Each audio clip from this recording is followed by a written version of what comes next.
सभी आज की प्रेस वार्ता में सभी पत्रकार बंधुओं का हार्दिक स्वागत, अभिनंदन।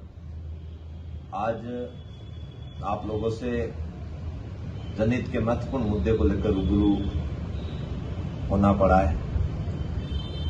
एक सोशल मीडिया पे कल ज्ञापन की बात चल रही है, जो कई लोग जो बजरी माफिया को बसाने के लिए पूरे राजस्थान में एक मुहिम छेड़ी है, जिन्होंने जगह जगह पे ज्ञापन के माध्यम से एक ढोंग रचने का जो कार्यक्रम चला रहे हैं, उसका भंडाफोड़ करने के लिए, उसकी सच्चाई आप लोगों के सामने रखने के लिए। और वैसे सच्चाई तो जनता को मालूम है कि पिछले 12 महीने से पूरे राजस्थान में इस बजरी माफिया द्वारा जगह जगह पे जो खनन विभाग की जो पूरी नीतियां हैं, जो नियम है, जो कानून है, जो कायदे हैं, ताक पे रखकर राजस्थान सरकार को साथ में लेकर जो बजरी की खुली लूट मचा रखी है, उसको खिलाफ कई समय से हर जगह पे राजस्थान में जनता त्रस्त है।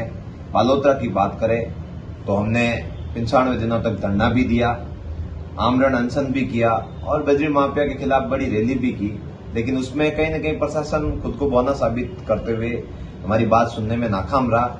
हाँ, मान सकते हैं ऊपर से सरकार का दबाव रहे तो प्रशासनिक अधिकारी क्या कर सकते हैं। अब बात आती है कल के विषय की।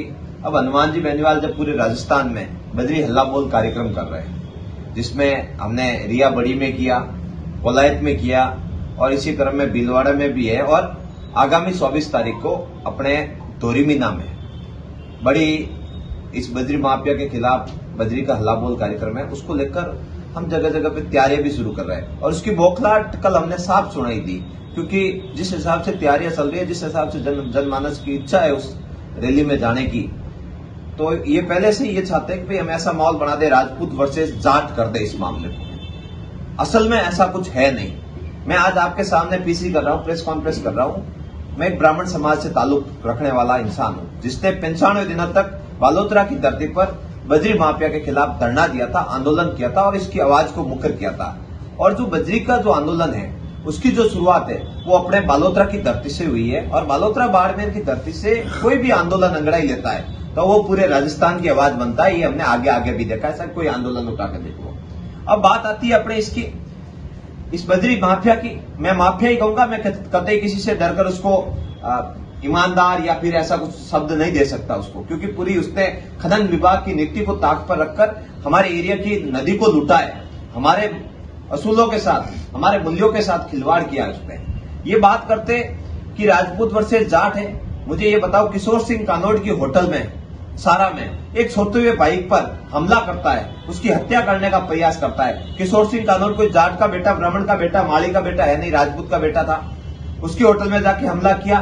पिछले दिनों की बात है, समदड़ी ठाकुर साहब पर इसने गाड़ी में बैठे हमला करवाने का प्रयास किया।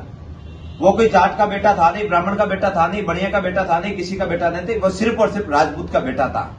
उसका गुनाह यह था कि वो इसके खिलाफ आवाज बुलंद कर रहा था। उसका गुनाह यह था कि भाई इस ठेकेदार के खिलाफ जो भी कोई अमानवीय करते थे इसके, उसको उजागर करने का प्रयास किया था। हमारे समदड़ी ठाकुर साहब का एक ही उद्देश्य था, जो बजरी के रॉयल्टी के जो गुंडे हैं, जिनका पुलिस वेरिफिकेशन नहीं है, वो हमारे समदड़ी शहर में नहीं रहने चाहिए। ये बात उन्होंने उठाई तो उनके ऊपर हमला करवा दिया। पिछले दिनों बालोतरा में एक बहुत बड़ा कांड हुआ था, मुस्लिम समाज के बेटे नातू खान की हत्या करना, जो इस बजरी माफिया का करते खुला अपने सामने आया था। आप और हम सबने देखा था इस बात को। पिछले दिनों हमारे बालोतरा में बंजारा समाज के बिठूजा निवासी, बिठूजा में बंजारा समाज के भाइयों पर झूठे मुकदमे करवाए जाते हैं, उनपे हमला किया जाता है। ये क्या जाट समाज के या फिर ये किसी जाति विशेष के? इस तरह अगर किसी रूप को आप जातीय विशेष रूप दोगे तो कहीं न कहीं ये ठेकेदार और ये बाहुबली और मजबूत होता जाएगा। हम ये नहीं चाहते कि ये ऐसी ताकतें हमारे यहाँ पनपे, क्योंकि हमारा जो मालानी है वो शांति का प्रतीक है। यहाँ अमन भाईचारे से हम एक दूसरे के काम आते हैं, एक दूसरे का काम निकालते हैं। हमारे यहाँ ऐसी कोई बात नहीं है जैसा वो कल दिखा रहे थे। हमारी जो बजरी माफिया के खिलाफ लड़ाई है वो सतत जारी है। पिछले दिनों जानियाना में एक फर्जी तरह से ढोंग रचकर झूठे मुकदमे कराकर 20 लोगों को फंसाया गया, वो भी आप और हम सब ने देखा। ऐसे छुटपुट हमारे क्षेत्र में हजारों तरह के इसने करते किए, जो आप और हम सब ने देखे। उसके बाद भी अगर हनुमान बेनीवाल अगर इसका विरोध करता है और उसको जातिवादी की संज्ञा दी जाती है तो मैं तो कहता हूं 1000 बार नहीं। हनुमान बेनीवाल की बात आती है तो हनुमान जी बेनीवाल साहब ने जब भोंगरा कांड हुआ तो सबसे पहले अगर किसी ने आवाज उठाई तो नागौर का सांसद हनुमान बेनीवाल था। उसने ना जात देखी, ना पात देखी, ना कोई धर्म देखा, ना कोई संप्रदाय देखा। तो अब लोगों के पास कोई ऑप्शन तो है नहीं, सुबह से लगाकर शाम तक, रात को भी पूरी रात जगकर इस बद्री माफिया को उखाड़ फेंकने की बात करता है। हमने रिया में देखा था रात को 1 बजे खनन विभाग के जो अधिकारी है नदी नाप रहे थे, 1 बजे तक नदी नाप रहे थे। वो चीज यहां ना हो जाए इससे पहले ये जातीय विशेष का इसको उपयोग करके लोगों को डिवाइड करने का कार्यक्रम बना रहे हैं। ये हम कतई होने नहीं देंगे। हम एक एक बात हर आदमी को जाके समझाएंगे कि भाई ये क्यों हो रहा है। बद्री का जो अवैध स्टॉक किया जा रहा है, क्या प्रशासन को मालूम नहीं है ये बद्री का स्टॉक अवैध है? ये बोल रहे हैं कि हमने टीपी ले ली।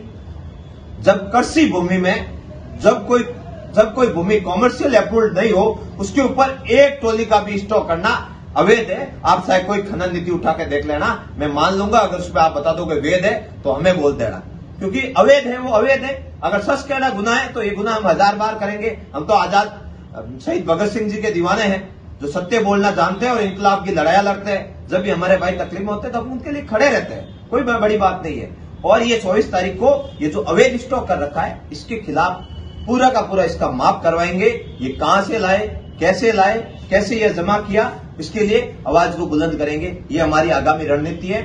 और जो सबसे बड़ी बात है, पिछले 12 महीने से हमारे ट्रैक्टर भाइयों से हमने एक बात कही थी कि ट्रैक्टर को ऊंट गाड़ी की श्रेणी में लेकर किसान भाइयों के लिए फ्री की जाए। भाई साहब मेरे घर के पीछे बजरी है और मुझे 1500 रुपए देने पड़ रहे हैं। ये कहां का न्याय है?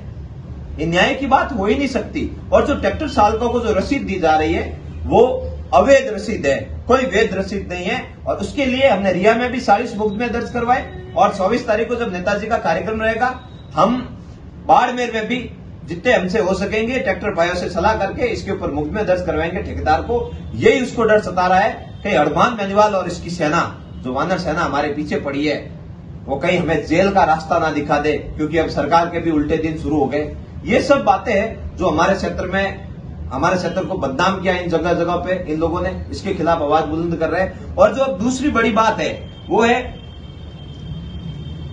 है अपने दूसरा खनन माफिया, एक नया खनन माफिया और आ गया है। जो पहले हमारे ककरी के जो डंपर थे उनकी 500 रुपए शायद रॉयल्टी ऐसा लग रही थी।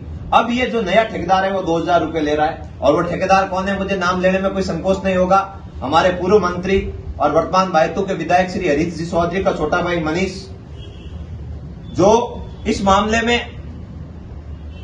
में नया खनन माफिया बन के आया है, जिसकी पूरे का पूरा हमारे क्षेत्र को और बदनाम करना चाहता है। मुझे ये बात बताओ, एक दिन पहले तक बद्री ये अपने ककरी के डंपर का 500 रुपए की रॉयल्टी होती है और दूसरे दिन 2000 हो जाती है। ऐसा क्या हो गया? रातों रात कौन सा अपने पहाड़ कम पड़ गए या कुछ ऐसा नया मामला आ गया? तो ये जो नया खनन माफिया पनप रहा है इसके खिलाफ भी हम आवाज बुलंद कर रहे हैं। हमारा ना पहले बता रहे हैं, एक बात फाइनली स्पष्ट कर देते, हमें कोई जाति पात धर्म से कोई लेना देना नहीं। हम किसानों की बात करते हैं, हम हक की बात करते हैं, हम न्याय की बात करते हैं। ये सब बातों को लेकर हमें जो कल हमारे भाई आए उससे गहरा आघात पहुंचा, जो जातीय रूप देने का प्रयास किया। कतई हनुमान बेनीवाल की नीति जाति विशेष को या जातीय आपस में जातों को लड़ाने की नहीं रही है। हमारी बातें किसानों का कर्जा माफ की रही है, हमारी बातें टोल मुक्त राजस्थान की रही है, हमारी बातें जो है अन्याय के खिलाफ न्याय की आवाज को बुलंद करने की लड़ाई रही है। बाकी किसी से कोई वास्ता नहीं है।